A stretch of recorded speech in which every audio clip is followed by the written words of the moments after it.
The message that he left for me meant everything to me. I clung to it. I listened to it repeatedly in the days after.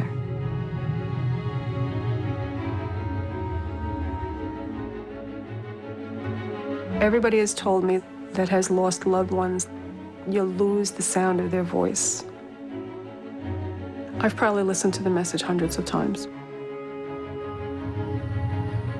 It's available anytime I want to play it back. It's there. I hear it, and I know it. I'm still very fragile to listen to it, and so I'm comforted to know it's there, but I don't listen to it. On September the 11th, 2001, nearly 3,000 families lost a loved one. The Twin Towers collapsed with such destructive force that only 300 bodies were recovered. But for some families, there is another legacy. Trapped inside the towers, many people tried to make desperate contact with the outside world. Some were able to speak on the phone.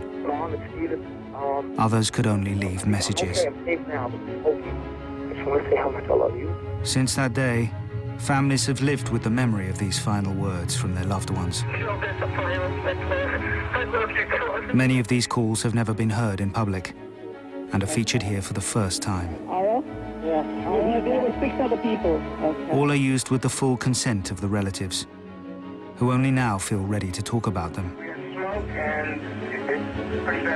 These recordings shed light on what really happened inside the towers, but they also reveal something more profound about the choices people make in their final moments, who to turn to, and what to say.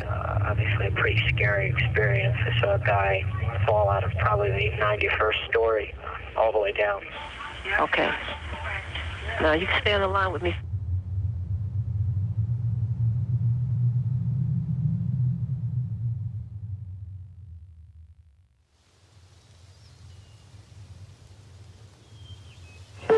I just wanted to let you know I love you, and I'm stuck in this building in New York. There's lots of smoke, and I just wanted you to know that I love you always.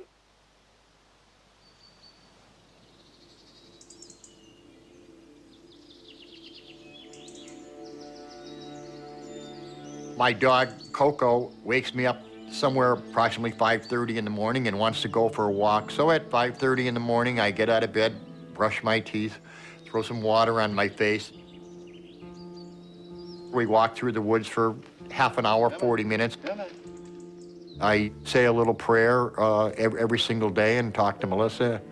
So it's just, I know she's there, I know she's listening to me. I was the last person from the outside world that she spoke to. I'll always remember that. When you fall asleep sometimes at night and you close your eyes, you can just see her face there saying, "Dad, I love you."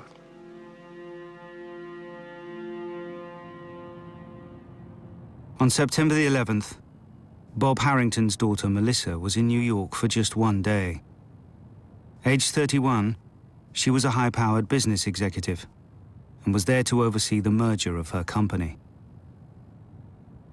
The meeting was on the 101st floor of the North Tower of the World Trade Center. She was only going to be there that Tuesday. When the merger was done, she was flying back to California the next day.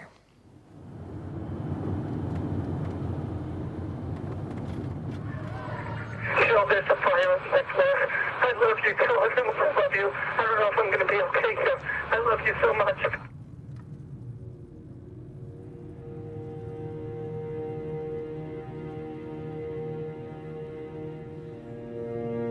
We found nothing of Jim. He was completely destroyed. So the fact that I'd spoken to him means so much to me. I think that the healing process is ongoing. It's important to let people know what families of 9/11 have been experiencing, what we've been going through, what we've gone through. We still have those memories that we don't want anybody to ever forget. Jill Gartenberg had just started a family with her 35-year-old husband, Jim. A successful real estate executive, Jim had recently accepted a promotion at a new company. On September the 11th, he had only gone in to clear his desk at his office on the 86th floor of the North Tower. Saying goodbye, I love you, is the last thing I can remember seeing him walking out the door that morning of September 11th. We just had a plane crash into Alpha 4 of the World Trade Center. The World Trade Center, tower number 1 is on fire. The whole outside of the building was just send every available ambulance to World Trade Center now. In the minutes after American Airlines Flight 11 collided with the North Tower, the live pictures were flashed across the world. We have numerous people trapped. But those inside were unable to see what had happened. Desperate for information, they made more than 3,000 calls in the first 10 minutes alone. He says he's at the 105th floor at One World Trade Center. At the top of the North Tower, 100 people were attending a conference at the Windows on the World restaurant. Among them was 31-year-old Christopher Hanley, who made one of the first recorded calls to 911 emergency services that day. Yeah, hi. I'm on the 106th floor of the World Trade Center. We just had an explosion. The 106th floor? Yes. 106, okay. We have smoke, and it's pretty bad. We can't get down the stairs. All right. We had about 100 people up there. Do not leave, okay? There's a fire or an explosion or something in the building. All right, I want you to stay where you are. Yes. All right, we're there. We're coming up to get See you. the smoke coming up from outside the windows down? All right, we're on the way. Just sit tight. All right, just sit tight. We're on the way. All right, please hurry. Christopher was our only child. It was so special. To be able to have the 911 audio was really very important. The most emotional, poignant moment for me is when he asked him, please hurry, and thank you. To be able to have that Presence of mind. Under pressure like that, I thought was just remarkable. I was really proud of him. I mean, to be able to keep that cool and request, please hurry. I think that was his last words.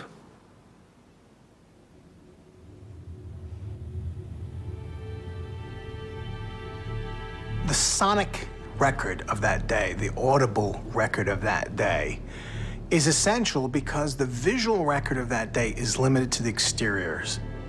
What we see with our eyes are two buildings in flames. And these calls and these radio transmissions, they show us through sound what we couldn't see with our eyes. They're part of the fabric of the day that we wouldn't know or have any understanding of without this sonic record.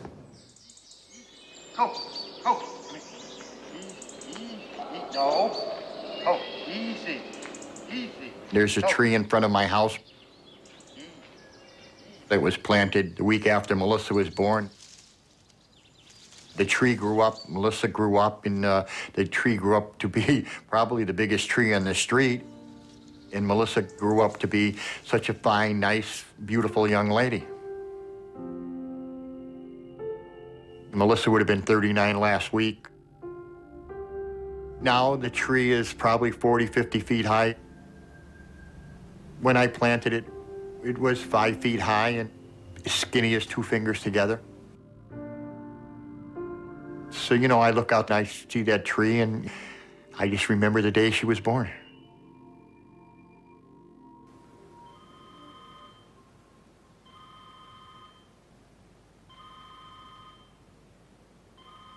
September 11th started like any other morning. Woke up, put a pot of coffee on. I was making the bed and the telephone rang. I don't usually answer the phone because having been in construction my whole life, people call up, have a tendency to want you to do a job for them for nothing or give them some advice, so I don't usually answer the phone. But this morning, I did. It was my daughter, Melissa. I knew she was in New York. I didn't know anything that had happened at that particular point in time. Melissa was a little hysterical. I told her, honey, you have to slow down so that your father can understand what the problem is. She got her composure, said to me, Dad, I'm on the 101st floor of the World Trade Center and a bomb just went off. In my bedroom was a TV set. I turned it on, happened to be on CNN. I saw the fire, I saw the smoke. I was heartbroken. She told me the fire wasn't her major concern, but there was an awful lot of smoke. So I said to her, honey, I said, can you see an exit sign? She said, yes, Dad. And I said, well, under all the exit signs, honey, are stairwells. I said, you get to that stairwell as fast as you can and get out of the building. But unknown to Melissa and her father, all 3 of the stairwells had been destroyed. Trapped just 3 floors above the impact zone, Melissa would have no means of escape. She was in trouble, and she called her father for help. I was 130 miles away. There was nothing I could do but give her advice. We exchanged I love yous. And to my knowledge, I was the last person from the outside world that she spoke with.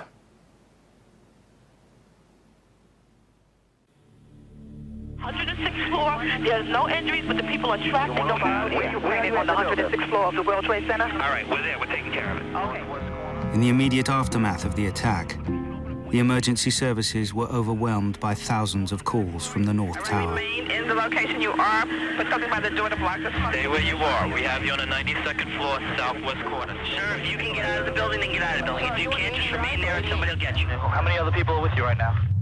200?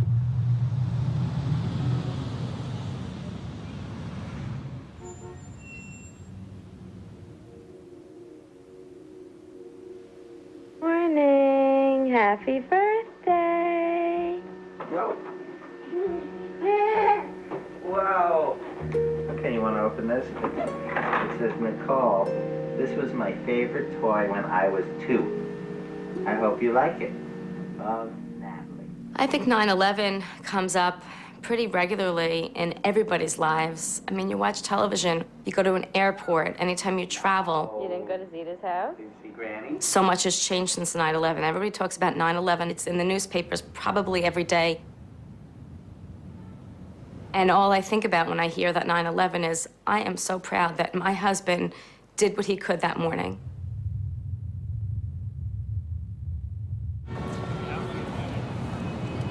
Jim Gartenberg had accepted a better-paid job at a new company 4 days earlier. Welcome news, as his wife Jill was pregnant with their second child. September the 11th was his last commute to work at the North Tower.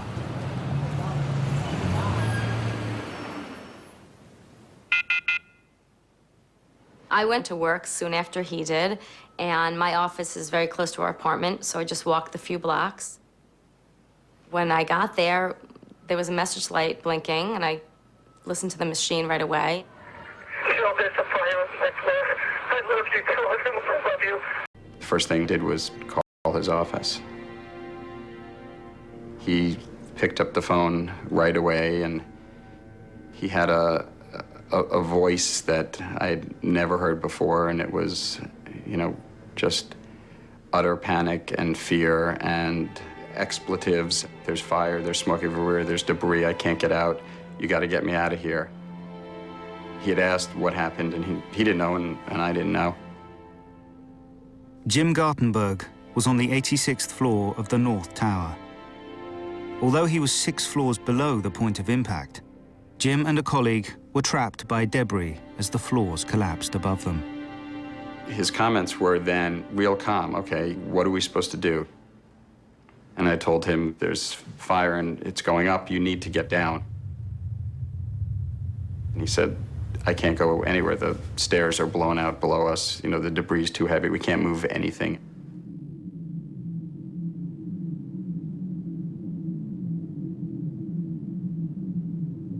It was very unusual that people outside had almost a greater sense of alarm and urgency than the people inside who were in the dark.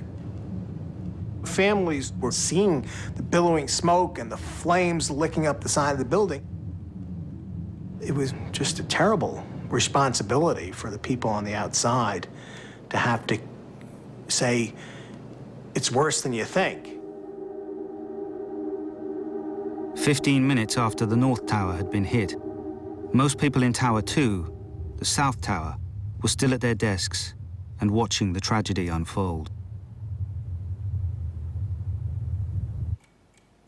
Amongst them was 24-year-old trader Brad Fetchard, who left a message for his mother to tell her he was safe. Hey, Mom, it's Brad. Just wanted to call and let you know, I'm sure that you heard that a plane crashed into World Trade Center 1. We're fine. We're in World Trade Center 2. I'm obviously alive and well over here, but obviously a pretty scary experience. I saw a guy fall out of probably the 91st story all the way down. So you're welcome to give a call here. I think we'll be here all day, but give me a call back later. Love you. He was trying to reassure us that he was okay, but you could tell as he cleared his voice when he talked about seeing someone fall from the 91st floor that there was a lot of fear in his voice. It's available anytime I want to play it back. It's there. I hear it, and I know it, and I'm still very fragile to listen to it, and so I'm comforted to know it's there, but I don't listen to it.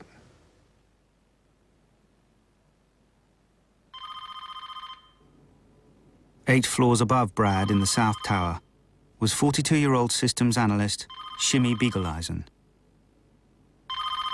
The phone rang and it was Shimmy. Ma, don't worry, I'm fine. And I said, please don't waste any time. I know all about it. Get out. And he said, listen. And he put the receiver up to the loudspeaker, and I heard the announcement, do not leave your office. This building is secure. As we hung up, my nephew called, and he was practically incoherent. He said, Shimmy, Trade Center. I said, Shimmy is okay. And as I said, okay, I never got the K out because I saw the plane hit the other building.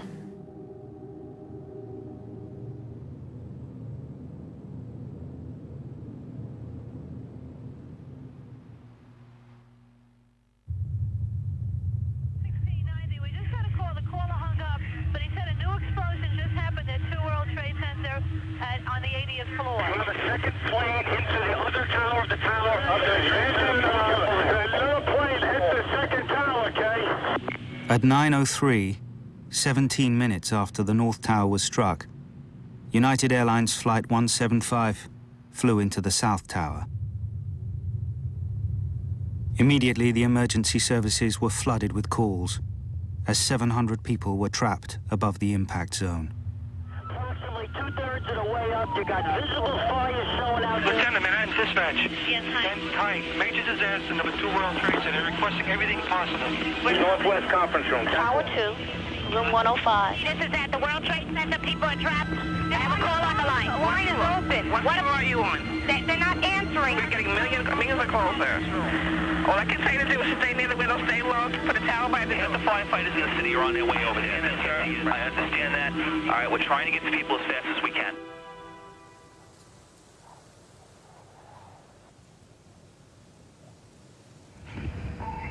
Mom, it's Steven. My plane, my building got hit by a plane, and right now it's, I think I'm okay, I'm safe now, but it's smoky. I just want to say how much I love you, and I will call you when I'm safe. Okay, Mom? Bye.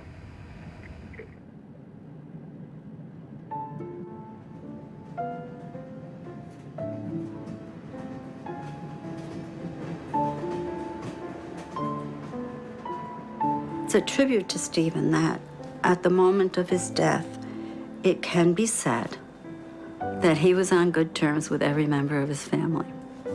And that's not easy.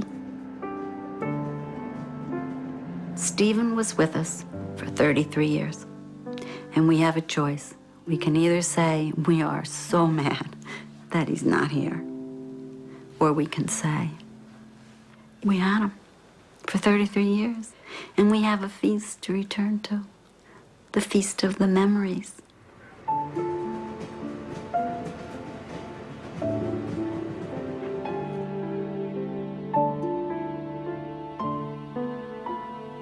The family came, girl, boy, girl, so there was a little triumvirate at the top. And then 4 boys came in a very quick succession. And Stephen was the third of that group of 4.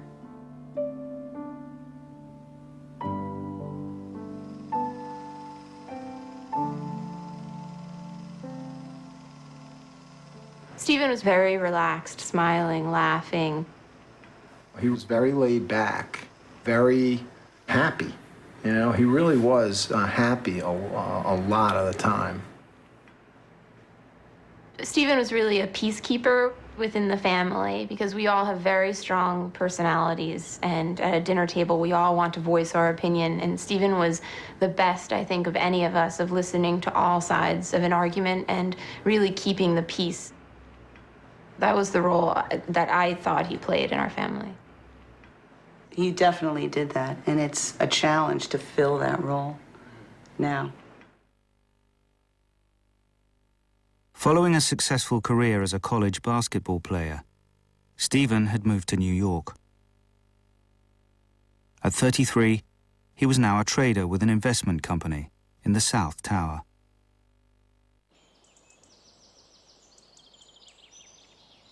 September 11th was a beautiful, beautiful day, as everyone always will remember, I know. I was very pleased to be going to a yoga class around the corner in the village hall. And at the end of the class, I walked home.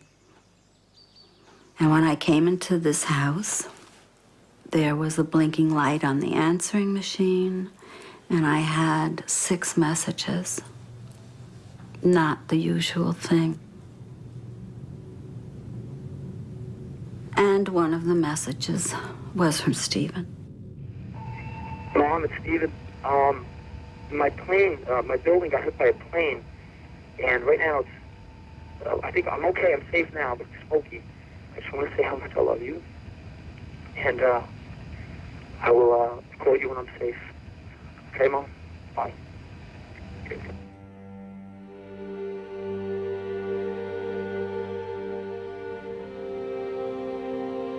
Stephen worked in the South Tower.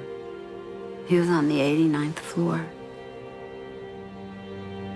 He said that he was going to call me and that he was going to be all right.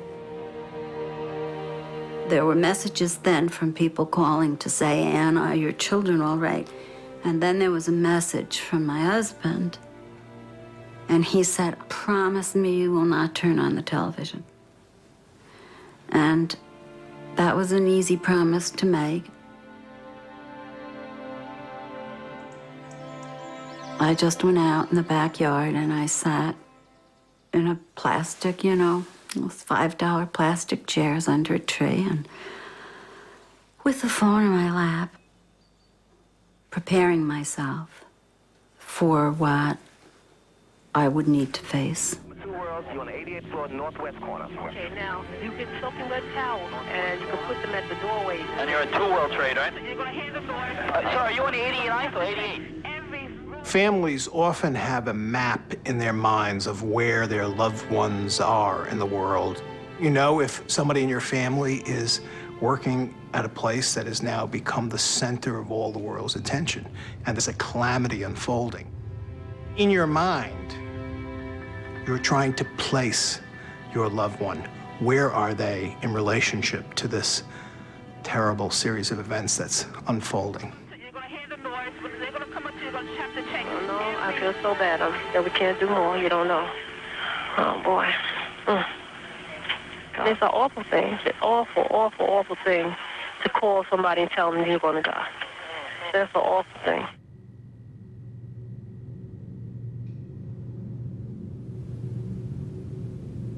Just seconds before the South Tower was hit, Shimmy Beagle-Eisen's mother had urged him to leave.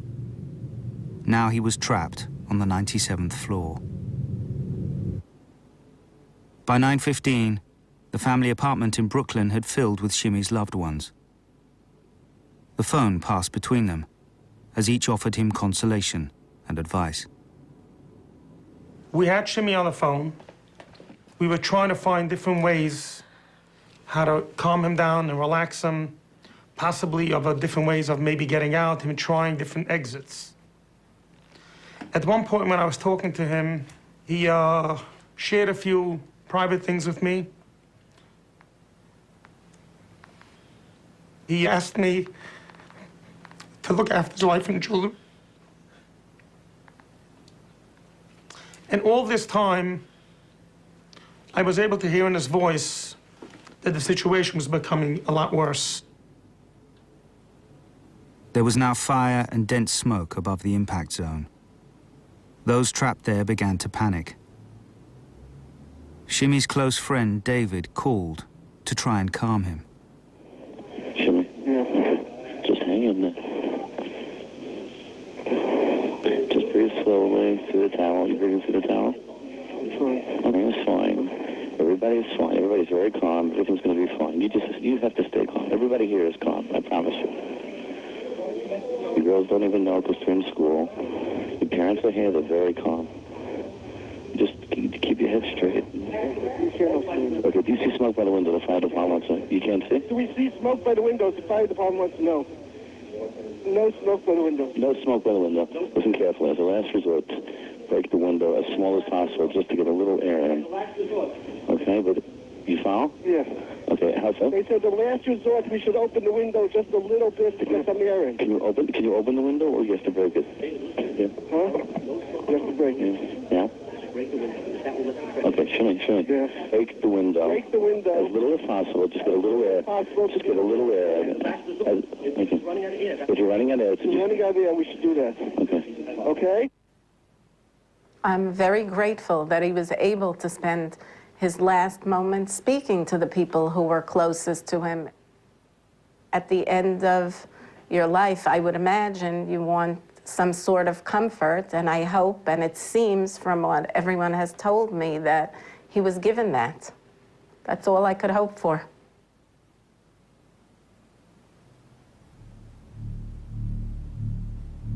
In the North Tower, the first to be hit, Jim Gartenberg had been trapped by falling debris for more than half an hour. Having spoken to his wife, Jill, and best friend, Adam, Jim now wanted his predicament to be known to the watching world. He managed to make contact with a reporter at the New York Times, Jim Dwyer. I spoke with him several times that morning, and I was trying to understand what his predicament was, why he couldn't get to the stairs or why he couldn't get to an exit. And he said that, the walls were cracking and folding over, and he couldn't get to where he needed to be. Mr. Gartenberg seemed to be very directed, very focused. I mean, he was, there's a sense of great urgency in his voice, but I didn't feel like he was panicking. He wanted people to know where he was and that he couldn't leave the building. Happy birthday to you. Happy birthday to you. Nicole. Yay! Are you taking a picture? Jim has always been a leader. And I think that showed through on that day.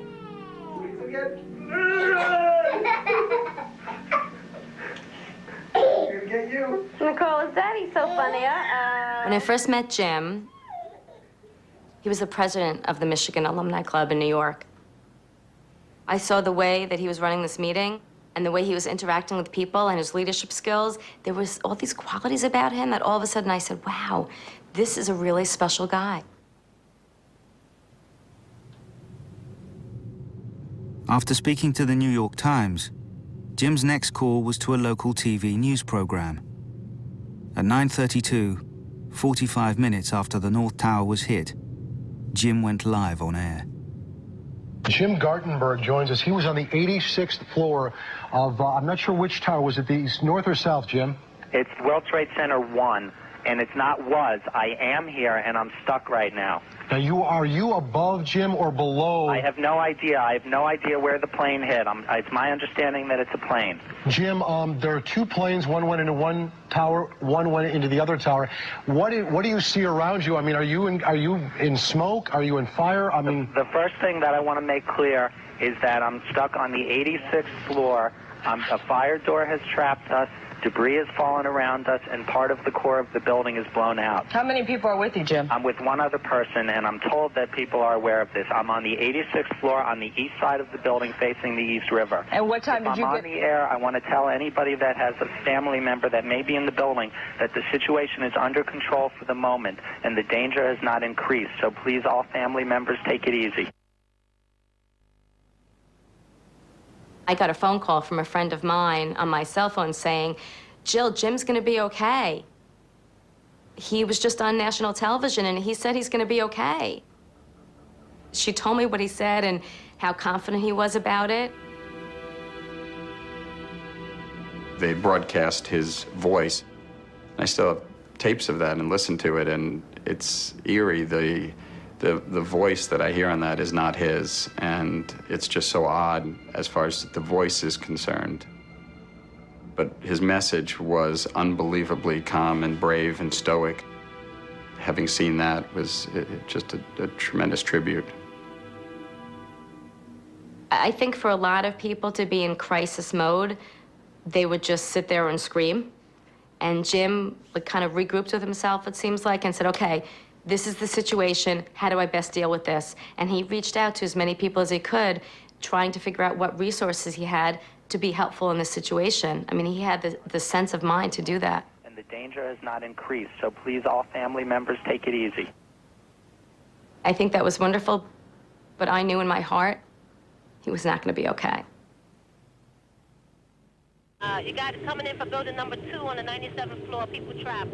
90, what floor? We're all around the building. We're completely around the building. We're into the building now, okay? 2,000 people were trapped in the north and south towers. By the door to block the smoke and stay where you are. We're sending people upstairs. The fire department's coming upstairs. Firefighters from across New York were sent to the scene. They're coming.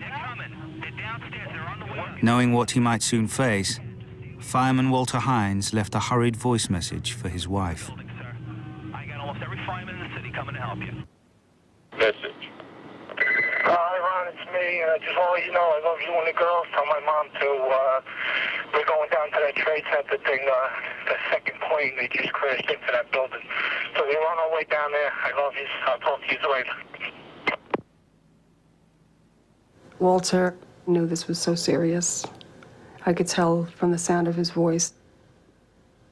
He knew this was something he might not get out of. And I think that he just needed to let us know that he loved us. The voice message that Walter left is still on his business phone, which I've kept in his office. I've probably listened to the message hundreds of times. Everybody has told me that has lost loved ones that you lose the sound of their voice, that you can't remember the sound of people's voices after they've gone. And I tend to think that that's true. I think it's a good reminder to have Walter's message for my daughters, that they can continue to hear him. While some messages provide consolation, others are a painful reminder of a missed opportunity to say goodbye. I woke up to my telephone ringing. I worked nights at the time, so I didn't want to be bothered. And then my cell phone rang again. And I'm like, I'm not going to answer it. I'd say it was probably about 1 o'clock in the afternoon that my cell phone rang with a message. First saved message. Neil, it's Brian. A plane crashed into the Trade Center. It's on fire, and I'm in it. And I can't breathe. Tell everyone I love them. I don't get out of here. Goodbye. End of message. Brian left that message, and that must have been the first or second phone call that I received that morning. And I mean, I just didn't realize it. You know, it's really hard to struggle with, you know, what would have happened if I answered the phone? You know, but I mean, I couldn't do anything, even if I did answer it. First saved message.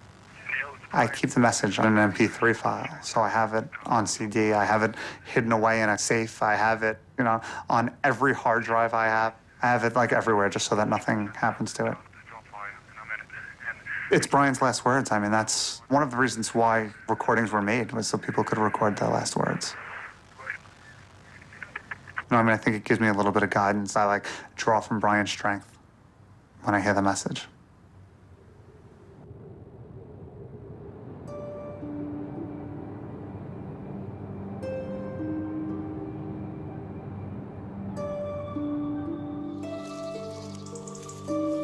Just 3 floors below Brian Nunez in the North Tower was Melissa Harrington Hughes. She was trapped on the 101st floor. Shortly after the first plane had hit her building, Melissa had called her father. But 55 minutes later, he'd heard nothing since. When we stopped our conversation, I thought she sounded in control of herself, and knowing my daughter Melissa the way I knew her, I didn't think she would have any problem getting out of the building. Whilst Melissa's father watched the events unfolding at home, her only brother Michael was at his office in Boston when he heard the news. I just started crying and just couldn't believe it. And really couldn't muster any words to anybody. I kind of had to go back up to work and say, I gotta go.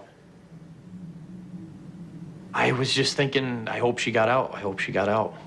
Either by a stairs, elevator, maybe they were gonna bring helicopters, I didn't know.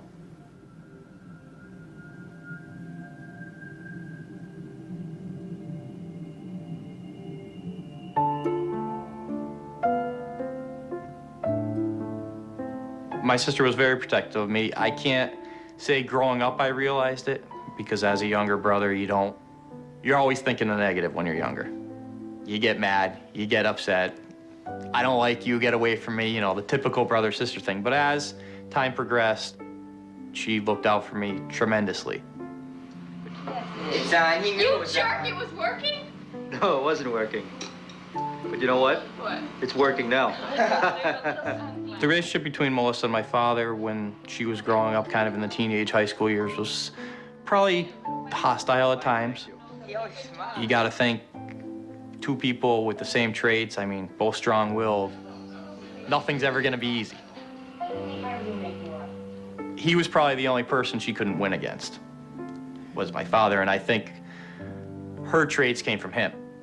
Her drive and her strong-willed. Growing up, Melissa had always been determined to experience life beyond her small-town roots in Massachusetts. Melissa spent the summer in France. She had the idea that Paris was the greatest city in the world, loved the clothes, loved the hairstyles. She had long hair. When she came back, her hair was very short. That was a style in Paris. When she got off the airplane, her mother and I looked at her and we were like, we didn't expect that. Aged 26, Melissa moved to California to work for a large internet communications company. Melissa was a very ambitious young lady. When she was in California, she bought a BMW. I was like 60 years old when she bought the BMW. I'd never had a car as nice as that. I said to her, Melissa, can you afford it? She said, Dad, I may never have an opportunity to buy one again. She bought it, she loved it. She wasn't here that long, but she had a wonderful time in the 31 years that she was here.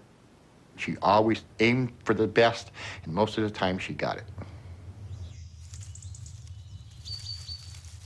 After speaking to her father, Melissa rang her husband, Sean, in San Francisco, to whom she'd been married for just a year.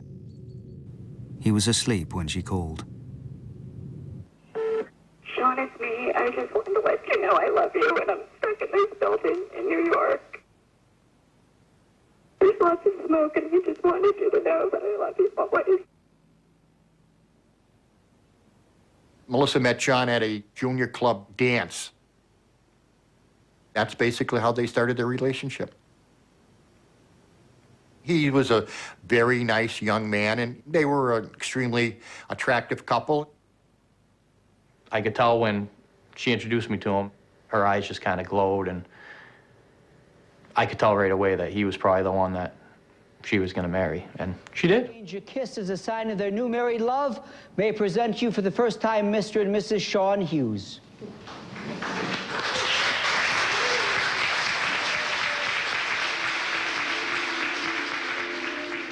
When I heard her message to Sean, I heard in her voice hopelessness. She was telling Sean that this is it, Sean, for me, but I'll love you forever, buddy.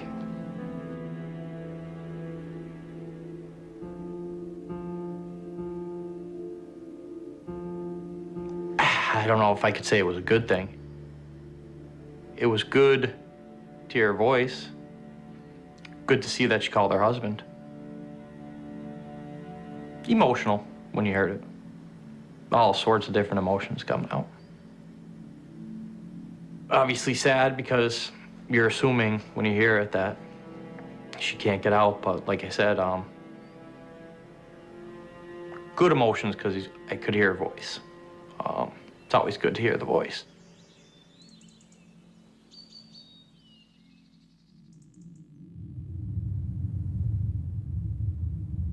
An hour after the first plane struck the North Tower, some people were still struggling to make their first contact with loved ones. The phone networks were overloaded.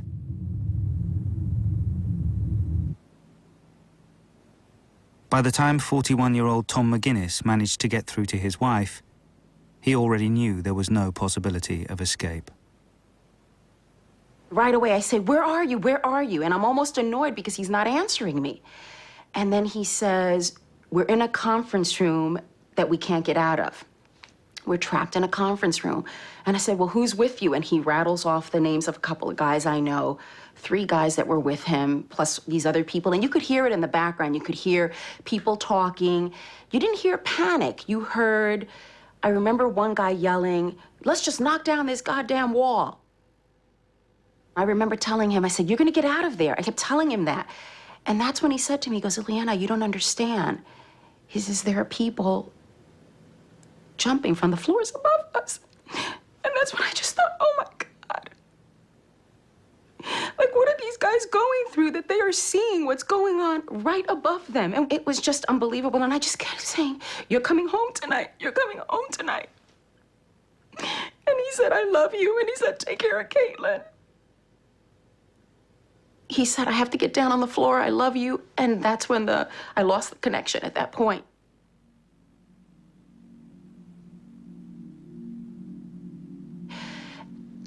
There is a great comfort in the fact that I got to talk to him. And the funny thing about that comfort is it was not a great comfort that day or even, weeks later. But it was comfort, great months later. And the reason it was a great comfort is because it's not so much for me, but I feel that it was for him. It was his chance to say goodbye, his chance to say, "Take care of Caitlin." He said, "It'll be a miracle if we get out of here." He knew he wasn't going to get out.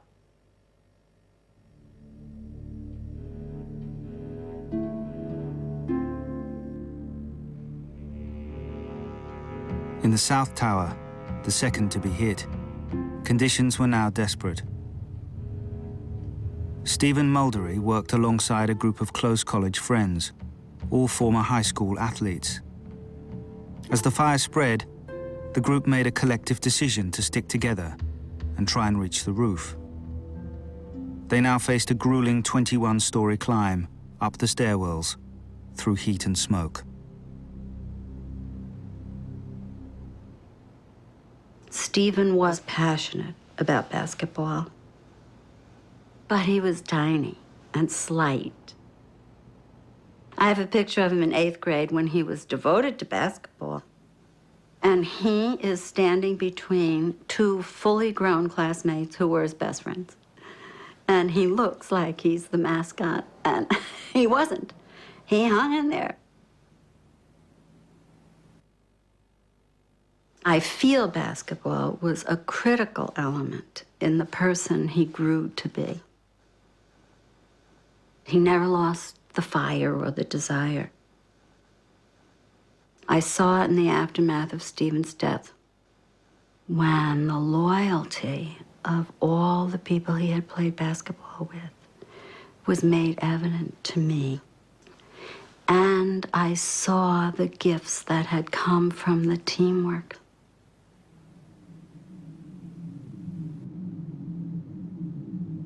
Stephen and his friends reached the top of the building, but the doors to the roof were locked.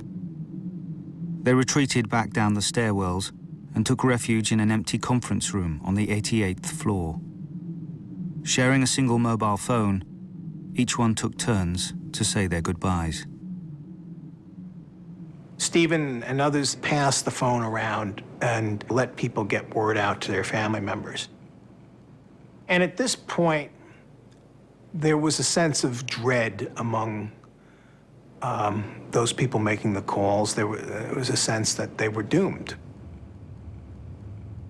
People used their last minutes of conversation to talk with their families and their loved ones and their friends. They said, "You made my life better, you know, I want you to take care of so-and-so. I want you to, know this about the truth of our lives."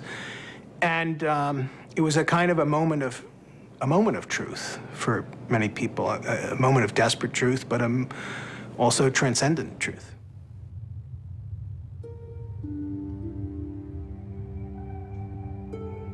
"65 minutes after the North Tower was hit, a string of desperate calls was still being made from the building. For the family of 37-year-old Jeffrey Nussbaum, his struggle to live is documented in agonizing detail. My phone rang, and it was Jeff. And Jeff told me that the room is filling up with smoke. It was difficult for them to breathe. He told me the sprinkler systems went off, and they were like ankle deep in water. When you're so emotionally involved, you don't look at your wristwatch. And the phone company sent me a breakdown of his phone bill. I waited over 2 years for him to be identified. So anything is cherishable to me. And what was identified was so microscopic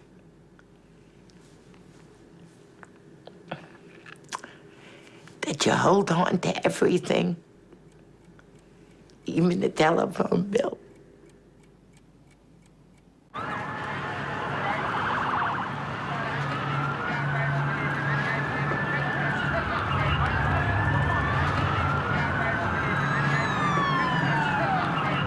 By 10 o'clock, the rescue operation had made very little progress. The fire department had been blighted by malfunctioning radio receivers within the towers. Once inside on the stairwells, the firefighters could not communicate with each other. But that silence was about to be broken. Someone was able to make the radio receiver work. And we have a remarkable, illuminating document of the effort to get up to the high floors in the South Tower. This is the 97 on floor 40 of Tower 2. We got one elevator working up to the 40th floor, staffed by a member of Line 15. The man who repaired the radio receiver was 45-year-old Oreo Palmer. As Chief of Battalion 7, Palmer was amongst the first to arrive at the scene. As he entered the South Tower, he single-handedly fixed an elevator and took it to the 40th floor, halfway to where almost 700 people were struggling to stay alive. And then he started to climb on foot. And because he was a very, very fit man, he was able to make tremendous progress. He had run marathons, he ran half marathons. We're on the 43rd floor. There's stairway B. What floor should we try to get up to, Oreo? I'm up to 5'5". He went 12 floors in 10 minutes, wearing all the bunker gear, which is 50 or 60 pounds. We're going to have to host it. I'm on 69 now, so we need a higher bank, please. These stairway walls have been compromised on 73 and 74. The walls are breached, so be careful. Yeah. When I first heard Oreo's voice on the tapes, you can tell he knows he's in a race against time. Oreo's conserving his oxygen, he's conserving his energy. That's why there's not a lot of chatter on his part on the tape. During his ascent, Palmer discovered that one stairwell, the south, was still intact all the way to the impact zone and beyond. For the hundreds trapped there, this stairwell could have been an escape route. What stair are you in, Oreo? South Tower, South Tower. The 78th floor in the South Tower was the bridge point between living and the dead. It was a transfer spot in the elevator system, and a lot of people had mass there. And when the second plane hit, a lot of them were killed outright, a lot of them were injured and waiting for help. And Oreo Palmer was rising and racing to that point to get to them. We got twins. I saw the pockets of fire. We should be able to knock it down with 2 lines. Where you know that? 78th floor, numerous 1045 call runs. 478. That's all of it. Numerous civilians there. There's 2 engines up there. All right, 10-4, we're on our way. Oreo got up there pretty quick. Anyone who was wounded or dying, to know somebody was able to get up there, they knew there had to be a way out. The people who were there at the point of impact, to have seen him, I can only imagine there must have been some elation or euphoria that's probably undescribable. Maybe. Just to see him and realize there's some hope here, thanks to this guy who just made it up here.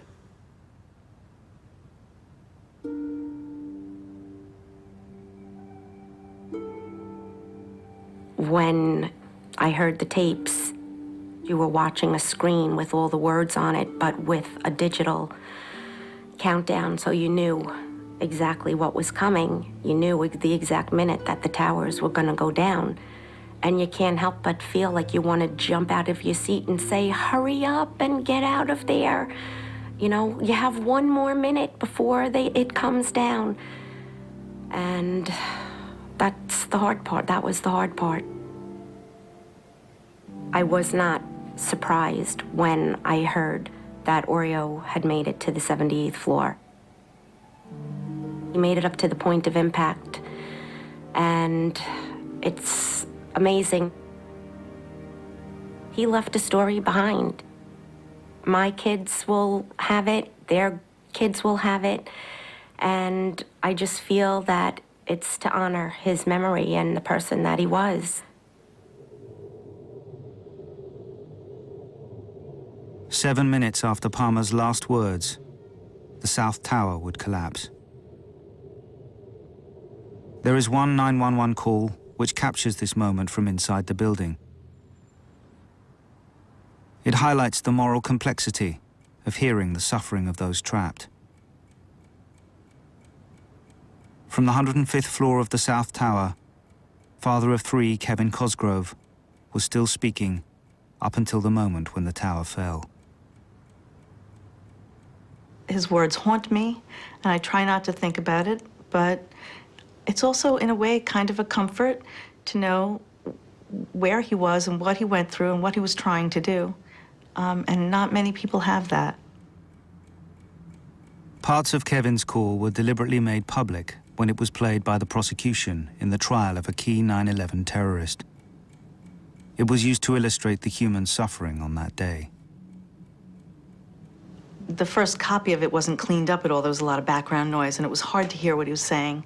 And it was certainly hard to listen to him not being able to breathe very well. Smoke, right there, 105, 2 power. All right, sit tight. We'll get to you as soon as we can. Yeah, keep staying up. The smoke's really bad, man. It's barely leave. That's all we can do. Where are you? What floor are you guys up to? We're getting there. We're getting there. Doesn't feel like it, man. I got young kids. I understand that, sir. I got lots of people up here. I understand. I know you got a lot in the building, but we're up on the top. Smoke rises. It's really bad. We're on the floor. We're in a window. And then I had to barely breathe now. Can't see. Okay. Just try to hang in there. I'm going to stay with you. You're in an air-conditioned building.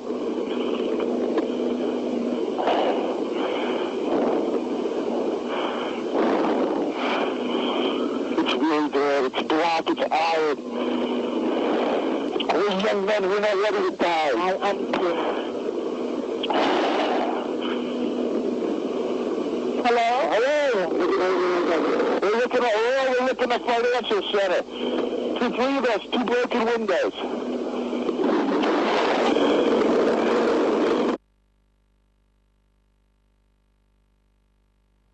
His building began to collapse. It was the first one to fall.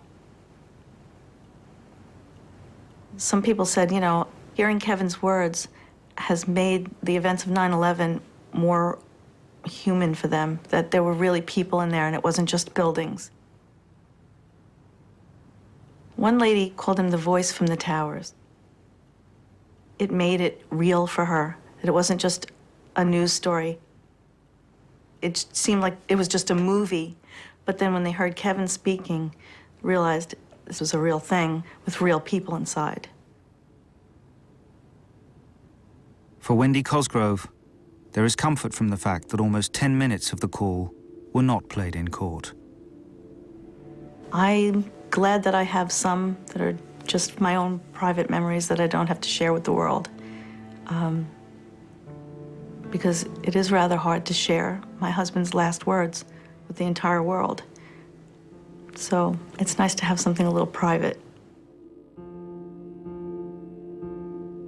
I guess what I would want people to learn from listening to the recording is that life is short, that you never know when you're going to lose your loved ones, and to spend every minute you can showing them that love. And that's what's important in life.